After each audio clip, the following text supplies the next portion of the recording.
এবার কি করবে? এখনো দেরি আছে। এটা কলা পাতায় সুন্দর করে গুছিয়ে নিতে হবে ভাজ ভাজ করে। আচ্ছা মা কলা পাতা নিয়ে আয় তো। কি নাও, কিন্তু কলা পাতাগুলো এরকম কেন? কলা পাতাগুলি একটু গ্যাসে ছেঁকে নিয়েছি, না হলে তো নরম হবে না। দেখো কত সফট হয়ে গেছে, দেখেছো?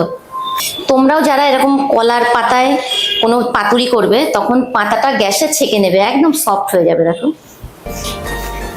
এবার দেখো কি করছি, সেটা পাতার উপর দিলাম, একটু গ্রেভি দিয়ে দেবো।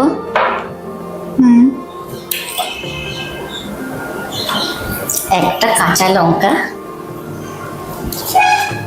এরকম পাতাটা এরকম ধরবো, একটা এরকম ভাঁজ দিয়ে এই এবার এই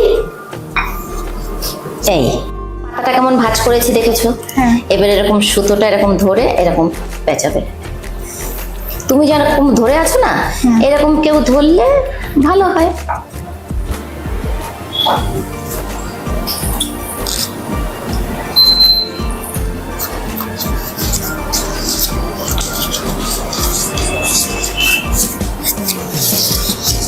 আচ্ছা মামনি, এই যে তুমি সুতোটা দিয়ে এটাকে মুড়ে দিচ্ছ না, সুতোটাকেও খেয়ে নেবো এর সাথে?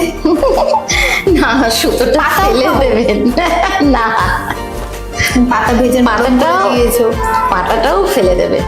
নরম করেছি তো যাতে ছিঁড়ে না যায় পাতাটা।